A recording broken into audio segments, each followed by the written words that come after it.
you ever needed more proof that some things in Texas don't work the way they do elsewhere. Let's take a look at this windstorm. I'm trying to talk when it's quiet. As you can see behind me, the only thing keeping that tarp off the ground is that shelter logic, which has moved a total of 30 feet. It's really not too bad right now. Even the cows, they won't get up other than to eat and nurse. I thought I would talk about my brooder mistakes and why I'm doing this despite already having chickens. I'm gonna get a ton of layers here in the future, in this next year. Probably in, I need to make sure the electricity's on first. So it'll probably be like late February. But I'm gonna get, I don't know, probably 50 laying hens and start selling in farmers markets, which is pretty exciting for me. And I have kind of a history with chicken brooding problems. I built an Ohio style brooder, which is basically a little shallow box. You put insulation on top, like hay or whatever, and there's lights in it, and it just uses thermodynamics to keep the chicks warm enough, right? And so you can actually see it right there. There's my little Ohio brooder. Hi. These are little chickies. Look at this one, Brownie, and the Blondie. There's so many little chickies. Oh, they're totally eating. Good. Yeah. Will you send it to me? So it didn't work, and it's very advanced, I think. It's really cool. It definitely kept them warm. That wasn't a problem. But it was an advanced brooder because you can't see anything. And if you're doing chickens your first time, I would say your ability to observe those chicks will make the difference between a good or a bad, run. I think on day 4, I already had chickens dying to coccidosis. I didn't get them, they weren't vaccinated or whatever. But yeah, they were already starting to drop, by day 4. And it was horrible. And I'd go out there every couple of hours, there'd be a dead chick or a real sick chick that I knew would be dying. I have a little clip, if I can find it, I'll show it, about what I had to do afterwards, because it wasn't working. I ended up, from day 4 to like day 8 or 9, something like that, within under a week, I'd lost 16 chicks. And it was like, oh, it's a lot of wind. It's like, okay, I gotta do something else, because yeah, this isn't working. So I got a bunch of gray totes and put them in the shed, and put the chicks in the totes in the shed and run heat lamps over it, and that worked. I only had 2 more, and they were pretty ill going into it. All right, who wants to see some hot chicks? They're mostly sleeping. A little bit of activity. You're so cute. These are the babies here. We have them ordered by most likely to survive. There's a little one in there. That's the hospital. And part of it is, they're all hanging out and chilling, and if you lift up the Ohio brooder, it's like pulling the lid off, right? I mean, you'd have to physically pick that up.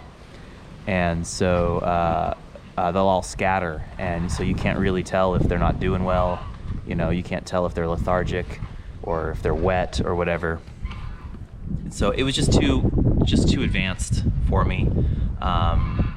So yeah, I knew I'd need a new brooder before getting new chicks, because I really didn't have an answer for that. So it is definitely an indoor activity day. I'm building, you can hear it. Building my brooder box. Isn't she pretty?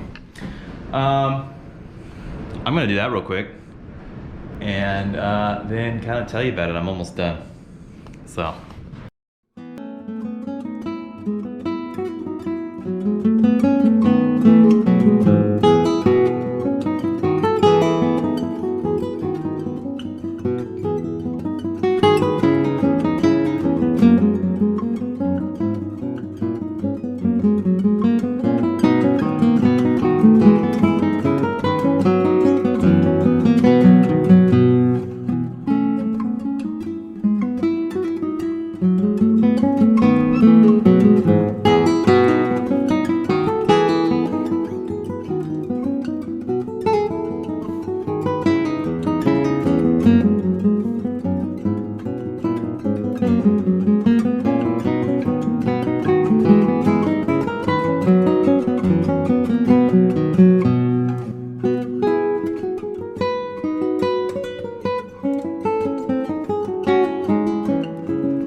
Well, here it is. The brooder is finished. Oh, minus electricity. There it is. It's 4x8 roughly. I chose to do plywood at the base because I don't want the shavings to get out everywhere. There's a piece of plywood wedged into here in the middle. This can be removed when you start chicks. When you start them, you want to have them in a smaller area while they're still tiny. As they get bigger, you give them more space. So that's what this is. I got 2 of these lids on hinges. Just this way, I don't have birds hopping out as I'm working in one side or the other. I did chicken wire on the top. I hate chicken wire, but it was cheap. And I'm not proud of it, but it was cheap. And so at the top for hanging lights and whatnot, I put a piece of all thread and some, I think that's 1/2 inch PVC. I don't know. That was a disaster, as you might have noticed from the footage. Getting that in there was 1 inch at a time at best of readjusting all those. So, but it'll work.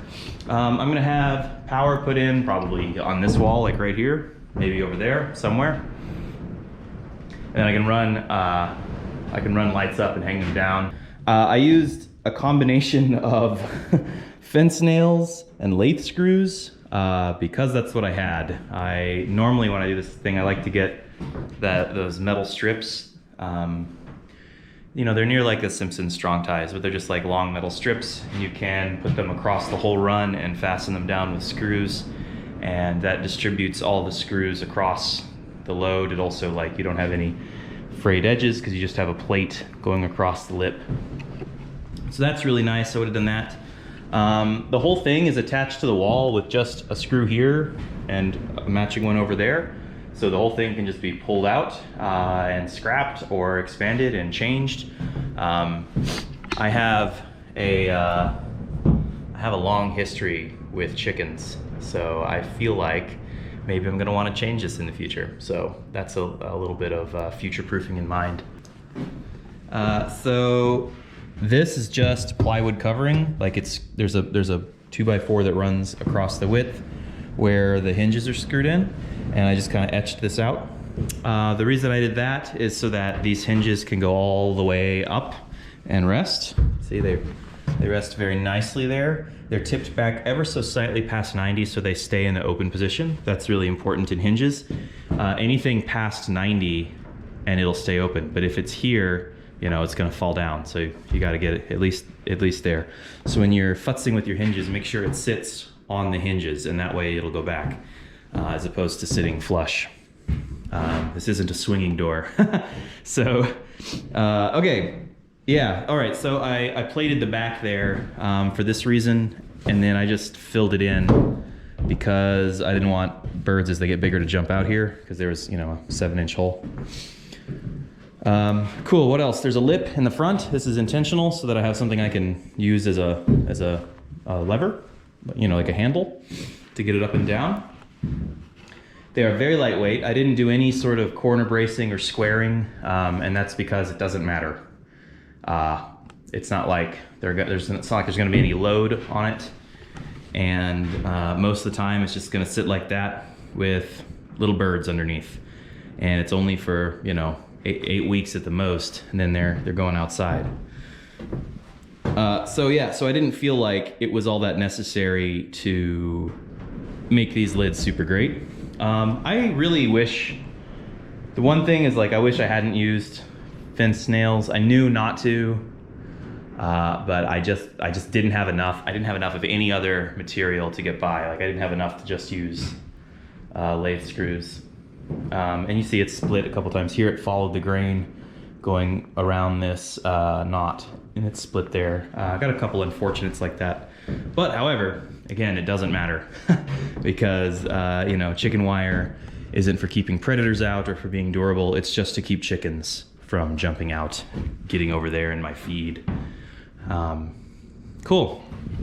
Okay, so what next? I've got a bunch of garden tools that I'm going to put in next. I think they're all going to go kind of behind me and over on this wall. I'm going to try and get them assembled and hung.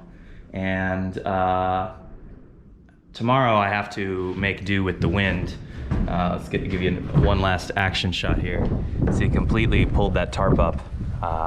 It shredded my, that white tarp there. I don't know if you can see it, but it's gone. It has to be completely redone. And that's unfortunate.